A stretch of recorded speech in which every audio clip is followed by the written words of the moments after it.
Alléluia. Amen. Alors, bonsoir à tous, bonsoir. Je suis content d'être là parmi vous. Je suis content que nous sommes dans la maison de Dieu. David dit, je suis dans la joie quand on me dit, allons à la maison de l'Éternel. Alors, je répète, je suis dans la joie quand on me dit, allons à la maison de l'Éternel. Alléluia. Alors, ces dernières semaines, ça fait bientôt 2 mois maintenant que nous sommes en train de voir un enseignement que Dieu est en train de nous apporter qui s'intitule Vivre connecté. Et nous avons vu, pas mal de choses au sujet de la prière. En vrai, nous sommes en train d'être introduits à la prière par la bonne porte. Parce que nous avons vu pendant plusieurs semaines que, nous, en tant que chrétiens, que nous avons souvent été introduits à la prière, pas spécialement par la bonne porte. Nous avons souvent été introduits par la prière parce que nous avons des besoins. Je disais que, nous n'avons pas été introduits à la prière de la bonne façon. Et ce que nous voulons faire, c'est de changer notre rapport par rapport à la prière. Et donc, nous avons vu pas mal de choses. Et le dimanche dernier, on a vu se tenir devant Dieu.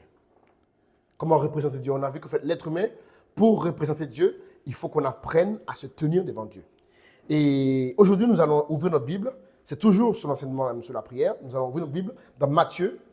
Okay? Matthieu, chapitre 11, le verset 28 à 30. Matthieu, chapitre 11, le verset 28 à 30. Et c'est Jésus qui enseignait à ses disciples.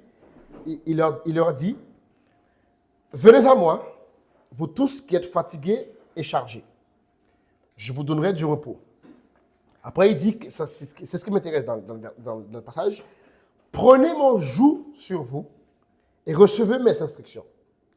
Car je suis doux et humble de cœur, et vous trouverez du repos pour vos âmes. » Et il continue, dit, « Car mon joug est doux et mon fardeau est léger. » Dites avec moi, mon fardeau est léger. Oui, donc il dit, « Prenez mon joug sur vous, car mon joug est doux et mon fardeau est léger. » Alors aujourd'hui, nous allons voir un enseignement qui s'appelle « Les voies de l'intercesseur ». Dites avec moi, les voies de l'intercesseur. Ok. Très important ça, parce qu'en fait, c'est quelque chose que Dieu m'a enseigné cette semaine, qui est très, très important. On va commencer par ça. Il est important que vous compreniez une chose, c'est que Dieu c'est un esprit. J'ai noté là. Dieu, c'est un esprit et qui est tout-puissant.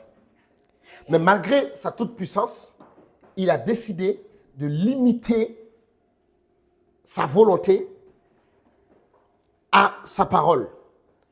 Dieu peut faire ce qu'il veut, mais il a décidé de se limiter à ce que sa parole lui permet de faire. Dieu est devenu pour lui-même une loi. Vous comprenez? Et en ce qui concerne la terre, Dieu s'est encore limité à ce que la volonté humaine lui permet de faire. Dire que Dieu ne fait pas ce qu'il veut sur terre, c'est pas faux.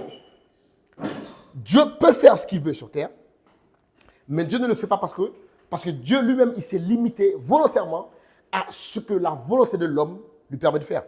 Très important. Parce que Dieu, il a un système de gouvernance qui est que sa parole est au-dessus de lui. Et du coup, il a décidé de ne pas aller au-delà, avec l'être humain en tout cas, avec dans le monde physique, dans le monde sur la terre, il a décidé de ne pas aller au-delà de ce que sa parole a déterminé. Et ça, c'est quelque chose de très important parce qu'en fait, comprenez que lorsque Dieu parle, tout ce que Dieu dit, c'est un décret. Tout ce que Dieu fait devient une loi. Et si nous ignorons la puissance de la parole de Dieu, la puissance du décret de Dieu, nous n'allons pas comprendre la terre. Dieu disait à Job, dans Job 33, verset 8, il disait à Job, « Connais-tu les lois des cieux ?» Il dit ça. « Établis-tu leur empire sur la terre ?» Ça veut dire, en fait, il demandait à Job, « Tu parles beaucoup, mais est-ce que tu connais les lois qui dirigent cette terre ?» Et en vrai, c'est que nous sommes souvent victimes parce que nous ne connaissons pas les lois qui dirigent cette terre. Nous ne connaissons pas les règles qui dirigent cette terre. Dieu a mis en évidence le fait que tout ce qu'il fait est maîtrisé et contrôlé par sa parole. Dites avec moi sa parole. OK? Et l'une des lois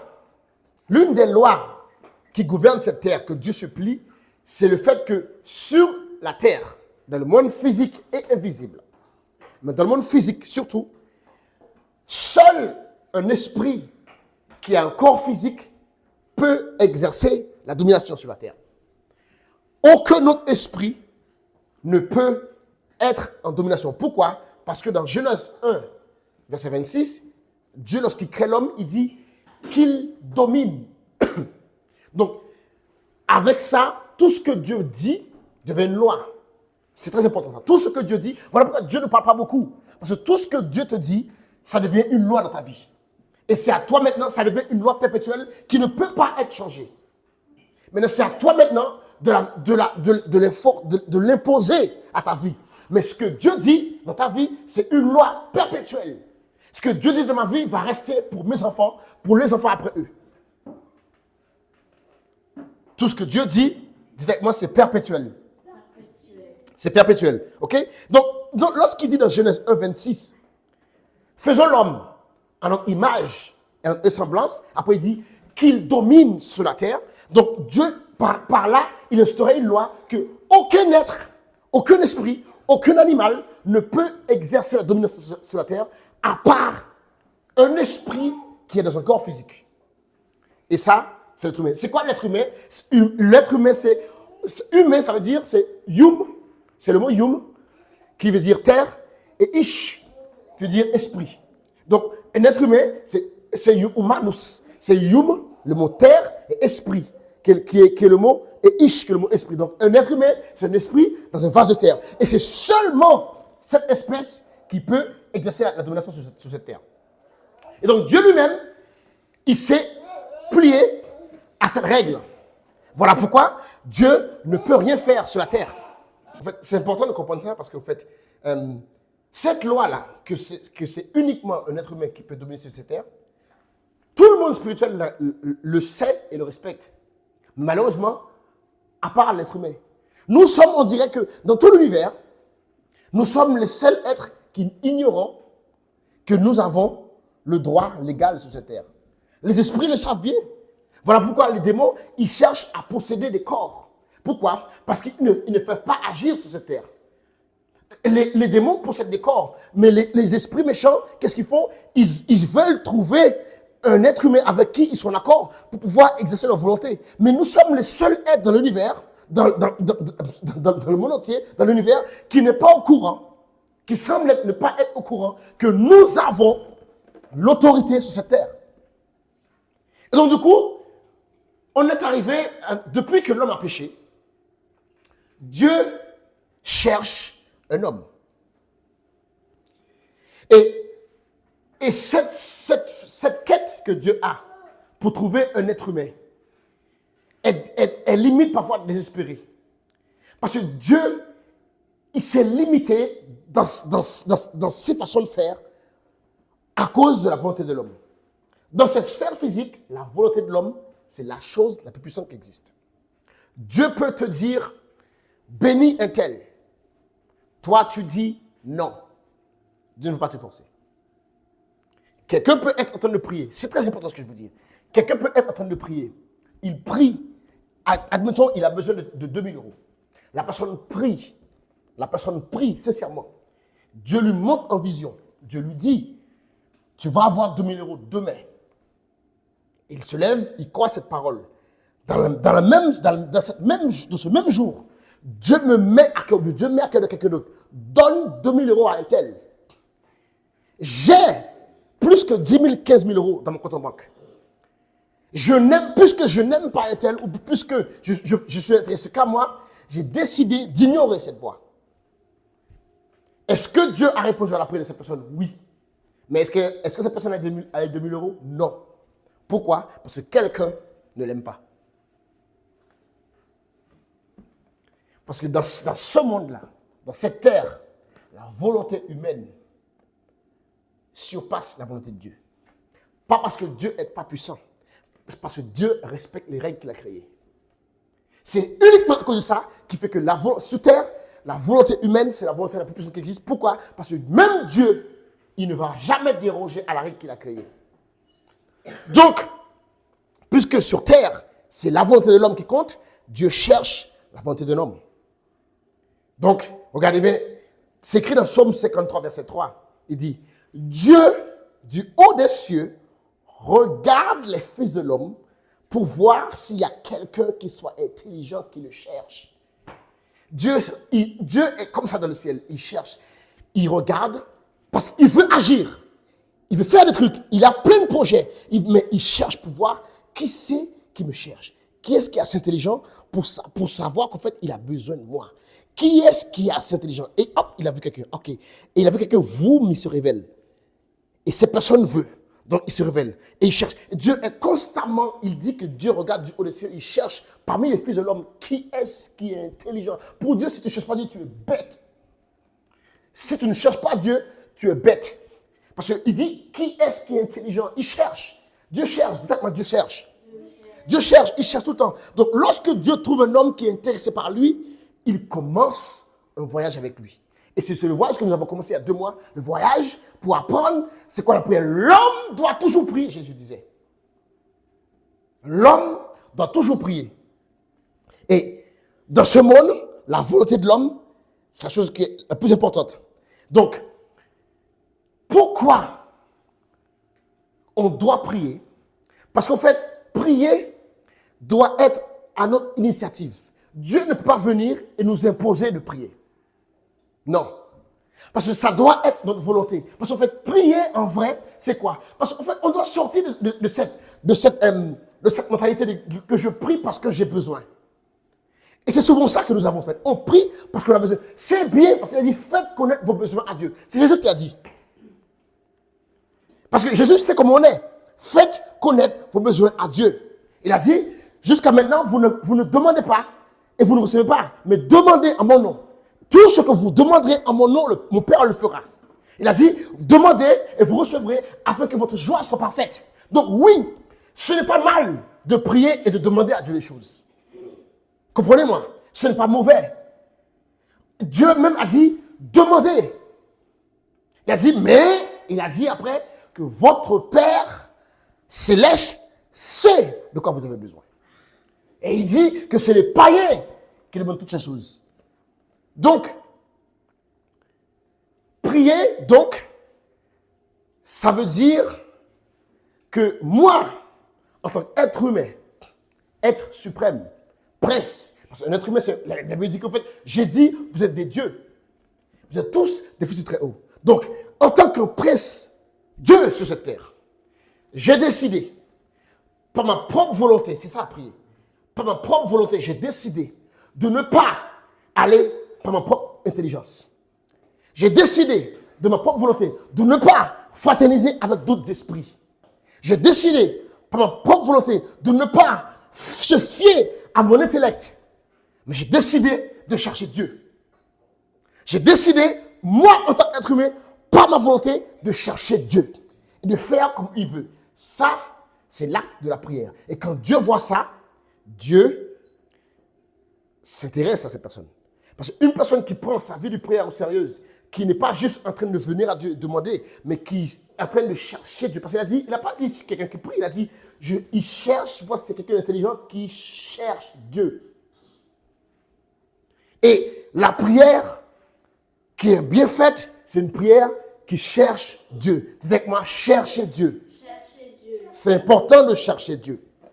Et lorsque Dieu trouve une personne qui prend sa vie de prière au sérieux, lorsque Dieu trouve une personne qui devient constant, je veux dire constant, pas juste une fois de temps en temps. En fait, regardez bien, on ne peut pas chercher Dieu si on le fait une fois de temps en temps. C'est impossible. Parce que Dieu est éternel. La Bible dit que Dieu se cache. Vous savez ça? C'est qui est dit qu'en fait, Dieu se cache afin qu'on le cherche. Donc, si toi, tu cherches Dieu de façon temporaire, aujourd'hui je cherche, demain j'ai oublié, après demain je cherche. Non, on cherche Dieu constamment parce qu'en fait, Dieu se cache. Donc, si tu veux le trouver, tu dois être, numéro 1, ça doit être intentionnel Numéro 2, ça doit être constant. Et numéro 3, ça doit être de tout ton cœur. Ça doit être intentionnel. C'est-à-dire que quand tu viens prier, tu viens délibérément prier pour ne rien demander. Tu veux juste connaître Dieu. Numéro 2, ça doit être constant. Numéro 3, de tout ton cœur. C'est pour ça que Paul nous disait, prier sans cesse. Prier sans cesse, ça ne veut pas dire prier tout le temps. Ça ferait de toi un irresponsable. On ne peut pas prier tout le temps. Mais on prie de façon constante. Tu pries, par exemple, admettons, tu veux, il y avait un certain homme qui s'appelait, comment il s'appelait encore, c'est un Américain, un ancien Américain. Il est parti faire une croisade en Inde. Lorsqu'il est parti faire une croisade en Inde, les sorciers là-bas l'ont choqué. Il était tellement choqué. Il est rentré aux États-Unis, bouleversé. C'est un homme de Dieu. Hein. Il est rentré aux États-Unis, tellement bouleversé. Il est parti de sa chambre. Il a dit à sa femme, écoute-moi bien. Tu n'ouvres pas cette porte tant que je ne sors pas. Parce que moi, je ne sortirai pas tant que je n'ai pas rencontré Dieu. Elle dit, peu importe ce que tu entends, n'ouvre pas cette porte. Parce que moi, je ne sortirai pas tant que je n'ai pas rencontré Dieu. Qu'est-ce qui s'est passé? Cette personne a été intentionnelle, elle a été constante et volontaire. Qu'est-ce qui s'est passé? Elle est restée, l'histoire raconte qu'en fait, il est resté dans cette chambre pendant une semaine.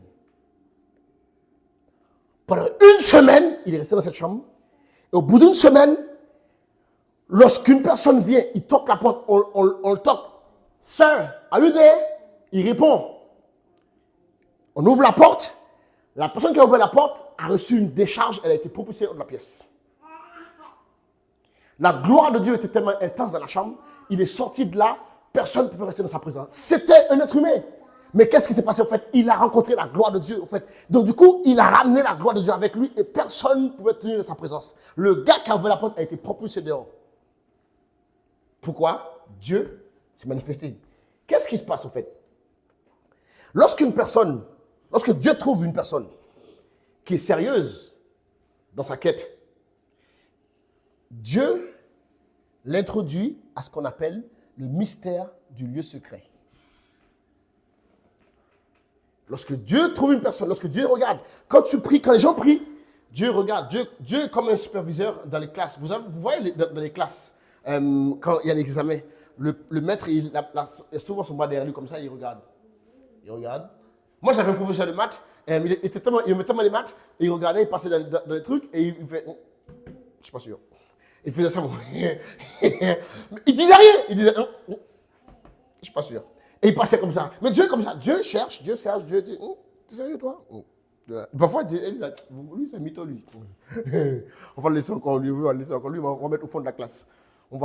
Et Dieu cherche, et quand Dieu trouve une personne qui est intéressée, une personne que voilà, Dieu a vu que ça fait 1 mois, ça fait 2 mois, ça fait 3 mois, il vient, il prie, je ne dis rien, il vient quand même. Ça fait 6 mois qu'il est là, ça fait 1 an, il vient tous les jours à la même heure, je ne dis rien, il vient quand même.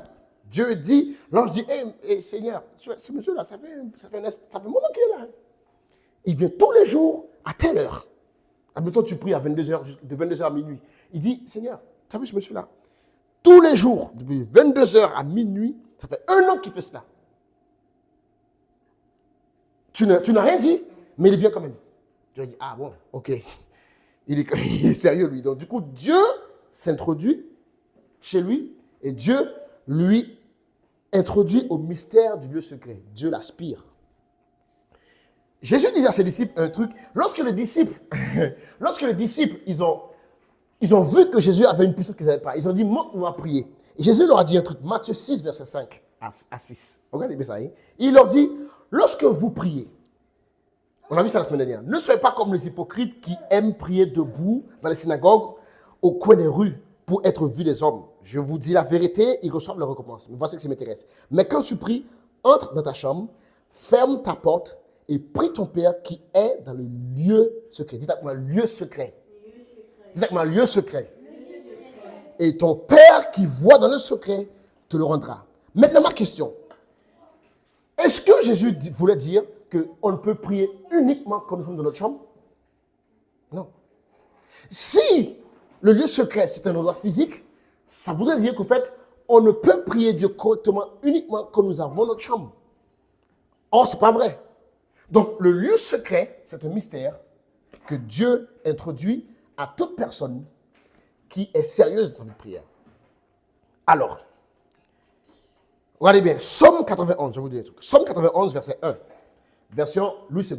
Il dit, « Celui qui demeure sous l'abri du Très-Haut repose à l'ombre du Tout-Puissant. » Dans une autre version, il dit, « Celui qui habite dans la demeure secrète du Très-Haut. » En fait, la prière, en fait, lorsque tu pries, on a appris ça au tout début de cet enseignement, c'est que la prière, au bout d'un moment, ça devient une habitude.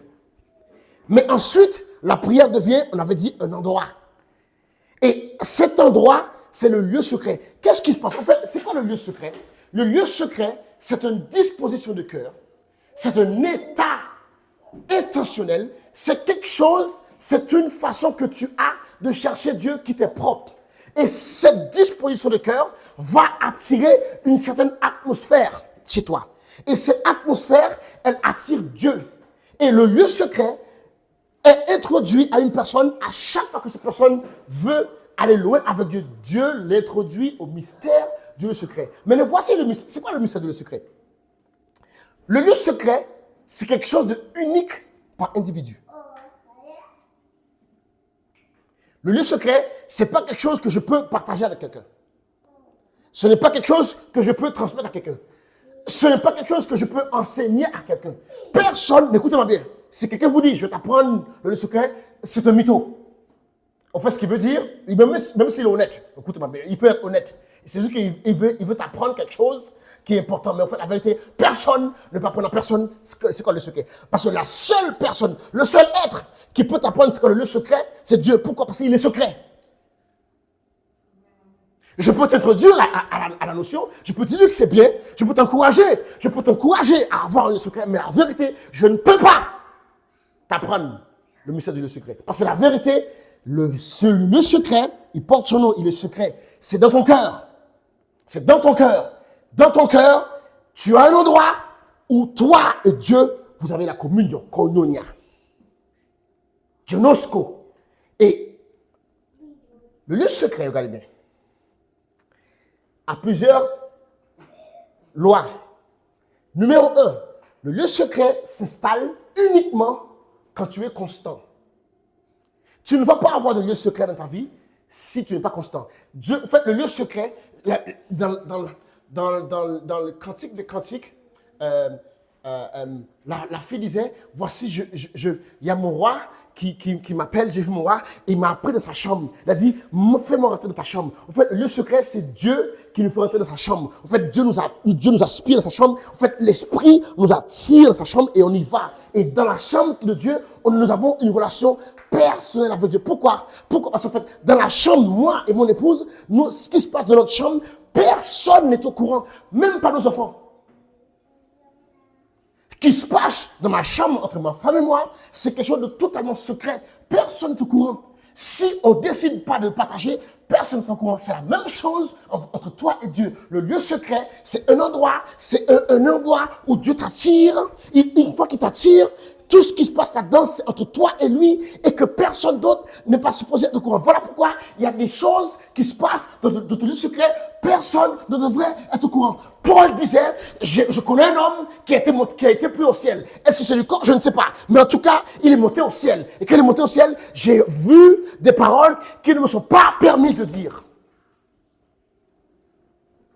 Il y a des choses dans notre relation avec Dieu que Dieu ne va pas nous permettre de dire. Ce sont les secrets. Et seules les personnes qui sont intimes avec Dieu ont le secret. Dieu ne partage pas ses secrets avec tout le monde. Et Dieu a désigné la chose afin que chacun puisse avoir un lieu secret. Numéro 2, le lieu secret, c'est quelque chose qu'on fait lorsqu'on prie pour devenir et pas prier pour recevoir. Si on prie pour recevoir, on ne va jamais être introduit dans le secret. Et c'est pour ça que nous avons dans nos églises des centaines et des dizaines de personnes, même des hommes de Dieu avec beaucoup de respect, des hommes de Dieu, des personnes qui ne sont pas jamais été introduits au lieu secret. Pourquoi? Parce qu'ils prient pour recevoir, ils prient pour faire, ils prient pour accomplir, ils prient pour faire, mais ils ne prient pas pour devenir. Tandis que le but premier de la prière, c'est devenir. La fonction première de la prière, c'est de nous transformer. Luc 9, il dit, lorsqu'il priait, Jésus priait et il fut transfiguré. Le but premier de la prière, c'est devenir. Donc, si tu pries pas pour devenir, tu ne seras jamais introduit au lieu secret. Numéro 3. Comment tu sais que Dieu t'introduit à un lieu secret? C'est que Dieu commence à introduire dans ta vie ce qu'on appelle des ordonnances. Vous allez voir, il commence à avoir des choses dans ta vie que uniquement toi dois faire. Voilà pourquoi je vous disais que le lieu secret n'est pas transmissible. Il n'est limite pas enseignable. Là, je vous parle des lois, mais en vrai, ça c'est ce qui est général.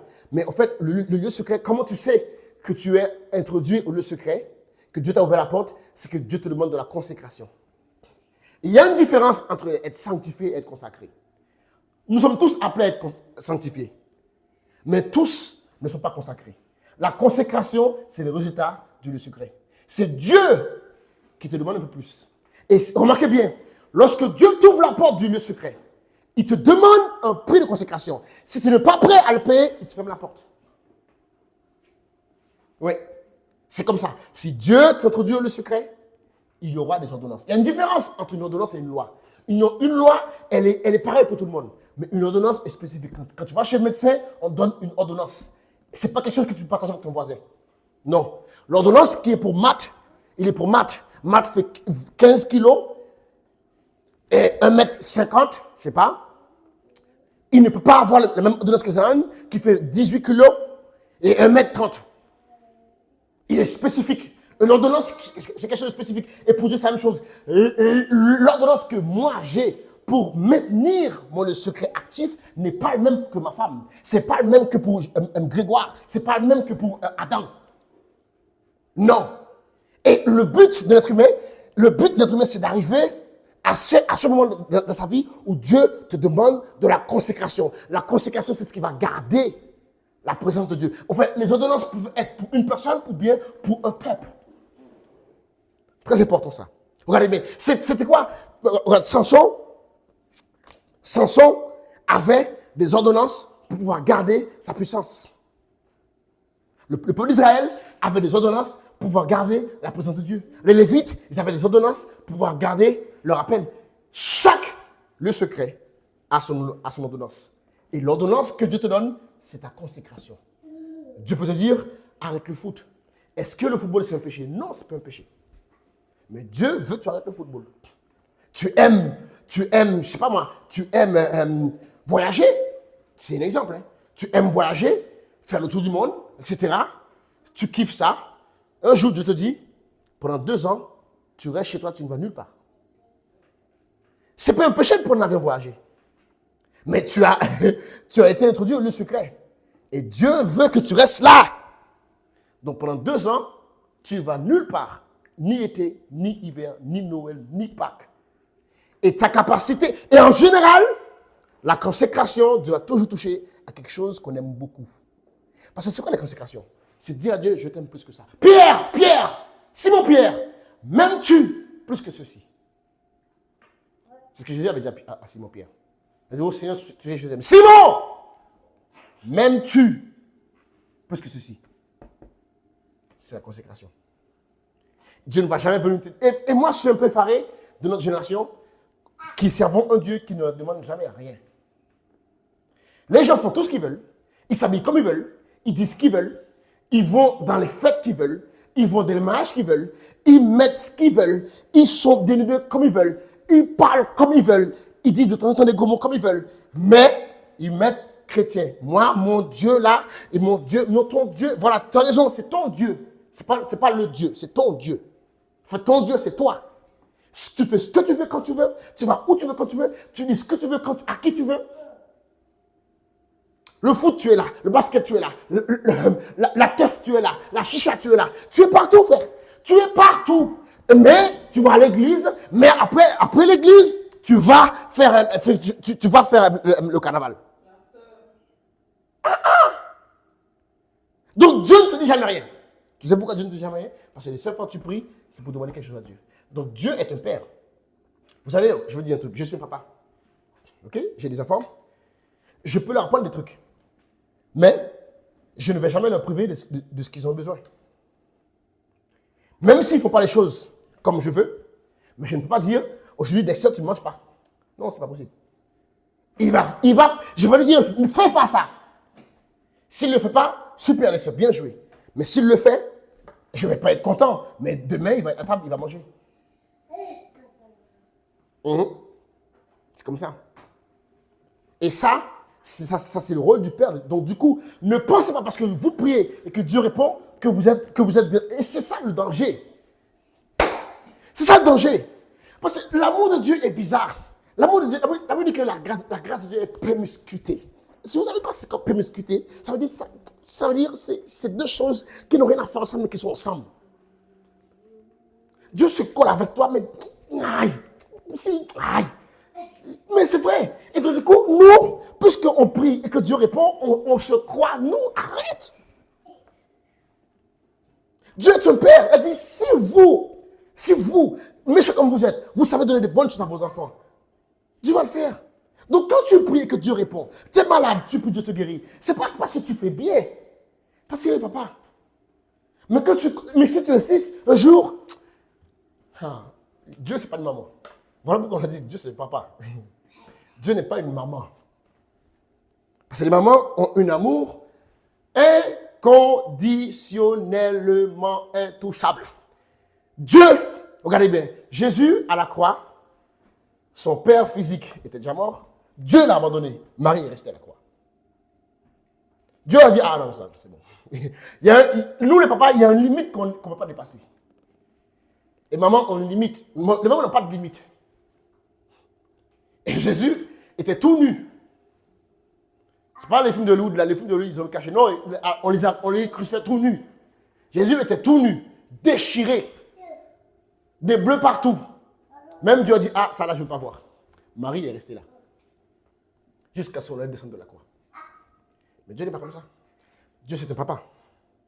Donc, à un certain moment donné, il va dire, lui là, c'est un mytho. Il se fiche de moi. On va aller. Pour Dieu, ça y est. Et quand Dieu te met à côté là, tu vas prier.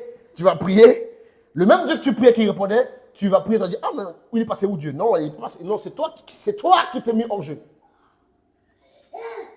Je ne suis même pas encore arrivé là où je dois arriver. Mon Dieu.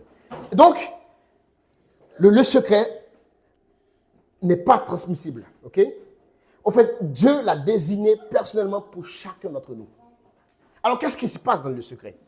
Dans le secret, Dieu nous apprend à notre sujet. Qu'est-ce qui se passe? C'est que, en fait, nous sommes dans le secret.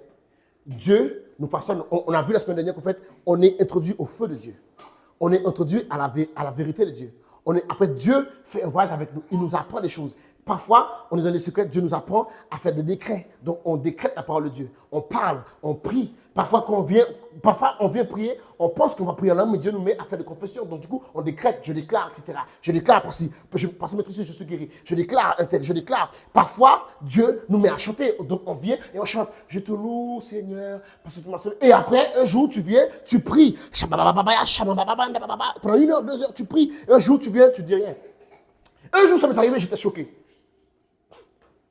Ça m'est arrivé une fois, ça n'est pas encore arrivé, j'espère que ça va m'arriver. Un jour, je suis parti pour prier. L'instruction était claire. Tu ne dis rien. J'ai passé 2 heures, je ne me suis pas endormi, je n'ai rien dit. Jusqu'à maintenant, ça me dit, j'ai pas dit. Essayez-vous de le faire. Vous vous levez à 3 heures du matin, ne dites rien, vous allez voir. Au bout de 2 minutes, on s'endort direct. Je vous assure. Si tu le fais, c'est impossible, humainement parlant, de faire ça. Tu te lèves, il est 3 heures du matin, 4 heures du matin, 5 heures du matin.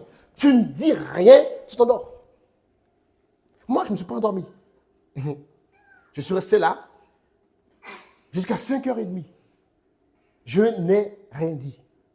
Mais Dieu, jusqu'à maintenant, je ne sais pas ce qui s'est passé. Je vous dis la vérité. Je ne sais pas ce qui s'est passé. Mais Dieu a certainement fait un travail à moi. Parce que quand je suis ressorti, quand j'ai fini, c'est comme si j'avais bombardé le ciel avec la prière. Mais je n'avais rien dit. Littéralement. Le lieu secret. Quand tu rentres dans le lieu secret, c'est Dieu qui dirige la prière. Quand tu rentres dans le lieu secret, ce n'est pas... Souvent, qu'est-ce qui se passe? Quand tu rentres dans le lieu secret, tu arrives, c'est toi qui tu as l'intention de prier. OK? Mais quand Dieu t'introduit au lieu secret, quand tu te lèves pour prier, tu ne sais pas ce qui va se passer. Tu vas juste et tu te lèves, tu sais que tu as un rendez-vous avec l'Esprit. Remarquez bien, il y a un apôtre que je suis en ce moment qui dit ça. Et je vais vous le dire. Il a dit, vous devez savoir un truc, c'est que avant même que tu te lèves pour prier, les esprits sont là, ils t'attendent. Si par exemple, tu te lèves à 2h, tu te lèves à 1h, tu pries à 22h, à 13h. Dès qu'il est 12h55, l'esprit est là, il t'attend. Toi, tu peux dire, ah, je suis fatigué. Il ne comprend pas ça, lui. Un esprit ne comprend pas, je suis fatigué. C'est pour ça qu'on t'a donné le Saint-Esprit. Donc, il vient, pourquoi? Parce qu'il t'a introduit au lieu secret. Et, remarquez bien, une fois qu'on commence, c'est quoi le but du lieu secret? Le but du lieu secret, c'est deux choses. Connaître Dieu et te connaître toi. C'est ça le but du lieu secret. Le but du lieu secret, c'est connaître Dieu et te connaître toi. Dieu va se révéler à toi, et une fois qu'il va se révéler à toi, tu vas savoir qui tu es. Dans le bon et dans le mauvais. Il va te révéler tes capacités, il va te révéler tes défauts. Le but du lieu secret, c'est uniquement de connaître Dieu et de connaître qui tu es. Mais une fois que tu arrives là, nous allons arriver dans un espace que Dieu aime bien. Maintenant que Dieu, il a vu, il peut te faire confiance. Parce qu'il t'a donné des ordonnances et tu les as respectées. Tu as payé un prix nécessaire pour apprendre à connaître. Il va commencer de temps en temps à te parler. Il va commencer de temps en temps à te donner des instructions. Il va commencer de temps en temps à te dire des choses, à t'encourager. Tout ça dans le secret. Il fait des tests avec toi. Des fois, il va te dire, lève-toi. Lève-toi. Il est 1h du matin, lève-toi. Ça m'est arrivé déjà. Il était 1h du matin, lève-toi. Littéralement, j'ai entendu prière. Il était 1h du matin. Je me suis réveillé. Prière. Mais je n'ai pas été sage. Je ne me suis pas levé. Il dit, ah, mon réveil c'est à 3h. Mais ça, c'était Dieu.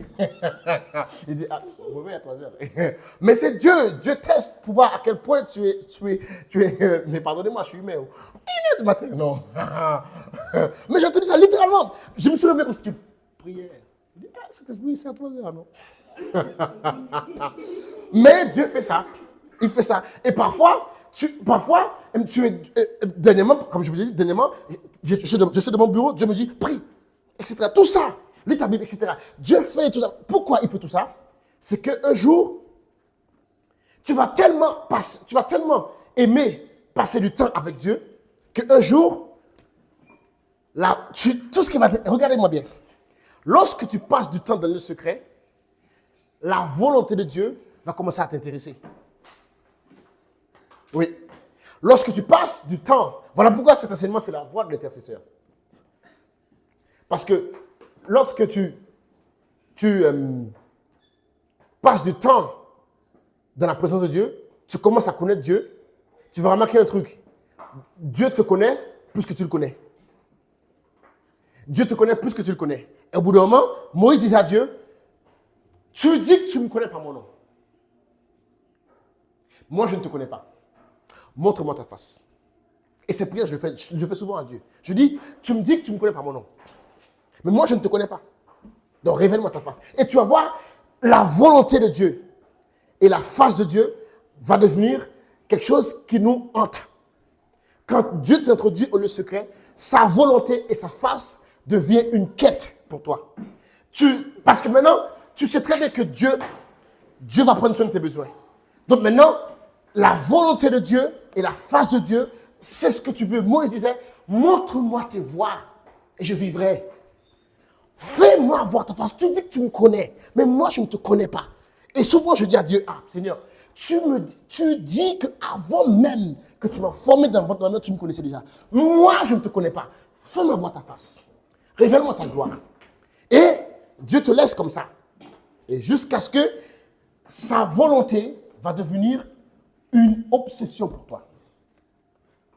Sa volonté va devenir quelque chose qui t'obsède. Tu veux savoir c'est quoi la volonté de Dieu. Tu veux savoir c'est quoi la volonté de Dieu. Tu veux savoir parce que Jésus disait, quand tu pries, dis que ton règne vienne, que ta volonté soit faite sur la terre comme celle. Tu peux arriver à ce stade-là quand tu es introduit au lieu secret. Et quand tu es introduit, Dieu teste, Dieu regarde, Dieu cherche, Dieu regarde. Et au bout d'un moment, tu vas commencer à faire ce genre de prière. Père, je veux dans ta présence, pas parce que j'ai besoin de quelque chose. Je veux dans ta présence, les choses de ce monde ne m'intéressent pas. Tu vas commencer à faire ce genre de prière. Si tu n'as jamais commencé à faire ce genre de prière, tu n'as pas encore été entendu le secret. Père, je suis là ce matin parce que je veux juste entendre ta voix. Je suis là ce matin parce que je veux juste savoir ce qu'il y a dans ton cœur. Souvent, c'est l'intention de Dieu. Qu'est-ce qu'il y a dans ton cœur que je peux faire? Qu'est-ce qu'il y a dans ton cœur? Je fais comme ça. Qu'est-ce qu'il y a dans ton cœur que je peux faire? Il y a certainement quelque chose dans ton cœur que je peux faire. Et ça, Dieu te laisse dans cet état. Et qu'est-ce qui se passe? C'est qu'à force,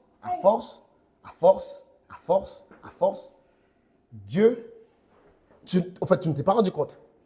Mais quand tu pries comme ça, tu es devenu ce qu'on appelle un intercesseur. Un intercesseur, c'est là que je voulais arriver, c'est pas quelque chose, l'intercession, ce n'est pas un choix qu'on fait. Ça, c'est une grande erreur qu'on fait. Un intercesseur, ce n'est pas celui qui décide. Un intercesseur, ce n'est pas quelqu'un qui aime prier beaucoup, donc qui décide, je vais prier beaucoup. Un intercesseur, en fait, l'intercession, ce n'est pas un choix, mais c'est un rang qu'on intègre. En fait, on devient intercesseur sans même se rendre compte. C'est un niveau que Dieu t'appelle. À force de prier, d'oublier tes besoins, parce que lorsque Dieu t'introduit au secret, tu oublies de plus en plus tes besoins. En fait, pourquoi? Pas parce que tu es irresponsable, parce que tu sais que Dieu va prendre soin de tes besoins. Au temps convenable, il va prendre soin de tes besoins. Donc du coup, toi, tu commences à t'intéresser à ce que Dieu veut. Qu'est-ce qu'il y a dans ton cœur? Qu'est-ce qu'il y a dans ton cœur que je peux faire? Il doit y avoir quelque chose dans ton cœur. Et tu poursuis Dieu comme ça. Montre-moi ta face. Montre-moi ta face. Montre-moi ta face. Montre-moi. Moïse a dit à Dieu, si tu ne bouges pas, moi je ne bouge pas. Tu me connais, moi je ne te connais pas. C'est pas normal. Et du coup, tu es devenu un intercesseur. Qu'est-ce qui se passe? Qu'est-ce qui se passe? C'est que un intercesseur, je ne sais ça, c'est plutôt un rôle que Dieu nous attribue une fois qu'il a sondé notre cœur dans l'intimité. C'est un rôle que Dieu t'attribue une fois qu'il a sondé ton cœur dans l'intimité. Et qu'est-ce qui se passe? C'est que l'intercesseur ne choisit pas sa cible de prière. En fait, il y a plusieurs niveaux d'intercession. L'intercesseur ne choisit pas sa cible de prière. En fait, à force de chercher Dieu, de chercher à connaître Dieu, de chercher la volonté de Dieu, qu'est-ce qui va se passer? Dieu va te mettre un fardeau qu'il a à cœur dans ton cœur. C'est pour ça qu'il dit, prenez mon joug sur vous. Et là, tu es devenu un intercesseur. Et Dieu va te mettre quelque chose dans ton cœur qui est un fardeau, que lui, il a dans son cœur, il le partage avec toi. Et une fois que tu arrives là, tu vas voir que automatiquement, systématiquement, cette chose va te pousser à chercher Dieu. Tu as maintenant dans ton cœur quelque chose qui te contraint à chercher Dieu. Mais Dieu a partagé avec toi un secret. Et ce secret que Dieu a partagé avec toi te pousse à prier. Pourquoi Dieu fait ça? Vous savez, nous tous ici, nos destins à nous tous avons besoin qu'on intercède. Il est impossible d'accomplir son destin sans passer par une phase d'intercession. Parce que c'est quoi l'intercession? L'intercession, c'est une phase d'incubation. En fait, Dieu maintenant, il sait très bien que tu es prêt pour assumer ton destin. Tu es prêt pour assumer ton rôle. Tu es prêt pour assumer ta fonction. Donc maintenant, il te met la charge dans ton cœur. Maintenant, toi, tu te mets à prier. Tu as un sujet de prière. Tu pries, mais tu ne sais pas que tu pries, mais ce que tu pries, c'est ce que tu vas faire. Donc, tu as un fardeau dans ton cœur. Tu pries là-dessus. Par exemple, certaines personnes, à force de se relationner avec Dieu, Dieu leur met à cœur les enfants malades. Dieu leur met à cœur les enfants malades. Donc, eux, ils ont ce fardeau à cœur. Et partout, ils voient ça, enfants malades. Dès qu'ils voient les enfants malades, ils sont touchés. Et dès qu'ils prient, souvent, dans le temps de prière, ils prient pour les enfants malades. Souvent. Dans le temps de prière, ils sont conduits à prier pour les enfants malades. Dès qu'ils voient un enfant malade, ça les dérange. Et ça les dérange. Ils ne savent pas en fait que Dieu les a mis dans un rôle d'intercesseur. Mais nous, ce qu'on ne sait pas, c'est que Dieu n'a pas prévu qu'on fasse que prier. Ça veut dire la force, ça nous avait morte. Donc du coup, Dieu savait très bien qu'il t'avait créé pour venir aux besoins des enfants malades. Dieu savait que dans son conseil, dans l'éternité, lorsqu'il t'a créé, Paige, il a dit que Paige sera un maire. Je ne sais pas, je dis ça comme ça, un maire. Toi, du coup, tout le temps, tu es toujours intéressé par les élections. Mais tu sais pas pourquoi. Dieu t'a mis une prédisposition jusqu'à ce que tu te mets à prier pour ça. Tu pries pour ça, tu pries pour ça. Mais Dieu savait que lui, dans l'éternité, il a créé Paige et il a mis une maire. Donc, du coup, comme tu es perdu, il attend, il cherche jusqu'à ce que tu rentres dans le secret. Après, tu cherches, tu dis qu'est-ce qu'il y a dans ton cœur. Mais lui, il sait très bien ce qu'il y a dans son cœur. Et il te le met dans ton cœur. Il te le met dans ton cœur, tu deviens intercesseur. Mais jusqu'à ce que tu accouches la chose, quand tu accouches, tu te rends compte en fait que tu es en train de faire ce pourquoi tu priais. Tu es devenu la réponse à la prière que tu faisais. Vous devez comprendre une chose. Il n'y a personne ici qui est né juste parce que son papa et sa maman voulaient. Il y a quelqu'un qui a prié pour une histoire, pour quelque chose. Quelqu'un a prié pour quelque chose. Et Dieu a répondu à cette prière en envoyant quelqu'un. Parce que Dieu répond aux prières en envoyant des hommes. Et du coup, nous, dans notre voyage, qu'est-ce que Dieu va faire? C'est ça, le pèlerinage de l'intercesseur. C'est quoi? Parce qu'en fait, il y a une différence entre l'intercesseur. Il y a différents rangs dans l'intercession. Il y a des gens, ils vont intercéder, prier, ça va être leur fonction. Ils vont prier. Siméon et Anne, Dieu les a remis pendant 80 années. Ils ont prié, ils ont prié, ils ont prié, ils ont prié, ils ont prié, ils ont prié, ils ont prié. Pendant 80 années, ils ont prié, ils ont prié, ils ont prié pour que Marie donne naissance à Jésus. Anne, c'est un autre intercesseur. Mais c'est différemment. Anne, elle a prié, elle a prié, elle a prié, elle a prié, elle a prié pour un enfant, mais elle ne savait pas qu'en fait que Dieu voulait un prophète. Elle prie pour un garçon, c'est devenu un fardeau pour elle. Elle prie pour un garçon, mais en fait, en vrai, Dieu veut que tu sois prêt à donner naissance à un prophète. Donc du coup, pour ça, il faut tu deviennes un intercesseur. Mais tu intercèdes pour qui? Pour toi-même, tu ne sais pas. Tu deviens un intercesseur. Tu intercèdes pour ton destin. Tu ne sais pas. Tu intercèdes. Tu pries. Parce que tu as cœur ça. Tu pries. Jusqu'à ce que Anne arrive au bout d'un moment. Elle prie. Elle donne naissance à Samuel. Qui c'est Samuel? Samuel, c'était l'un des prophètes que Dieu disait. Aucune de ces paroles ne tombe à terre. Qui c'est qui l'a donné naissance? C'est Anne. Qui c'est qui a prié pour elle? C'est Anne. L'intercession, ce n'est pas quelque chose qu'on décide de faire. Ce n'est pas une équipe qu'on rejoint. C'est un rôle que Dieu nous attribue. Et ça, vous n'allez jamais, écoutez-moi bien, vous n'allez jamais atteindre ce niveau si vous ne passez d'abord par le secret. Et tout ça pour dire quoi? Nous, en tant qu'êtres humains, nous n'allons jamais accomplir le dessein de Dieu pour notre vie si nous n'apprenons pas à prier pour devenir. Si tout ce qu'on fait, c'est prier pour recevoir, on est mal barré. Parce que nous ne serons jamais introduits au lieu secret. Vous savez cette histoire de lieu secret, même les sorciers le connaissent. Oui, il y a des sorciers, ils peuvent rencontrer un esprit, l'esprit leur dit, tu ne mangeras plus ça. tu sortiras plus le jour. Pendant X temps, tu ne verras pas le soleil. Tu t'habilleras en telle couleur. Tu boiras telle eau. Tu mangeras tel truc. Et croyez-moi, ce sorcier, parce qu'il sait très bien que sans cet esprit, il est impuissant, il ne sortira pas tant qu'il n'est pas 18 heures. C'est un lieu secret. C'est quoi le lieu secret? C'est dans l'endroit où ta vie se façonne. Et dès que tu arrives dans ce lieu-là, Dieu te façonne. Il fait que tu deviens une personne qui est intéressée par lui. Et une fois que tu es intéressé par lui, il va te mettre un fardeau. Et il dit, prenez mon joug. C'est pour ça que Jésus disait, prenez mon joug sur vous. Parce que le fardeau que Dieu a quelque chose dans son cœur que tu peux faire. Dieu a quelque chose dans ton cœur que tu peux faire. Dieu a un fardeau dans ton cœur, dans son cœur, que tu peux faire. Nous tous ici, Dieu a un fardeau dans son cœur qu'il attend pour te mettre dans ton cœur.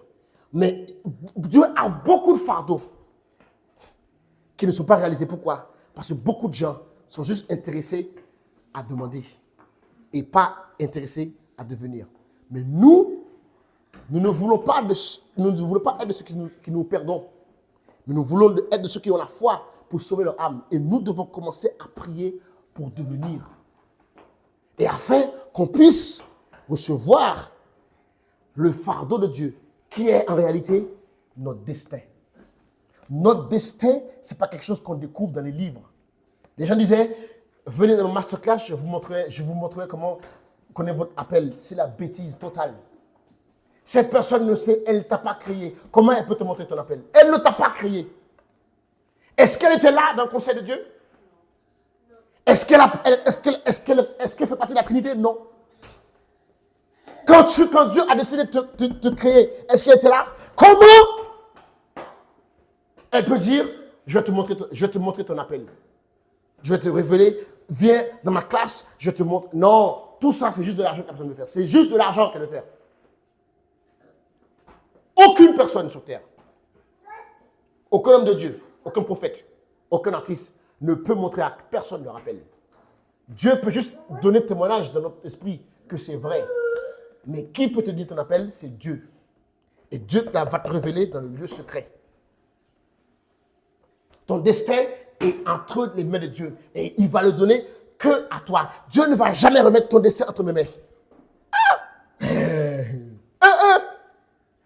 Ton destin, mon destin entre tes mains. C'est moi qui... Non, sorcier.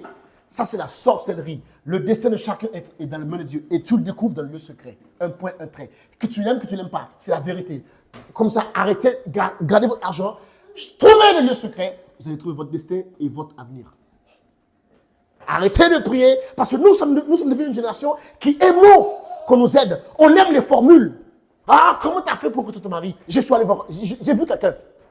Ah, c'est comment le secret? Il n'y a pas de secret. Le seul secret se trouve le lieu secret. Cherche Dieu. Tu verras. La Bible, il n'est pas un homme pour mentir.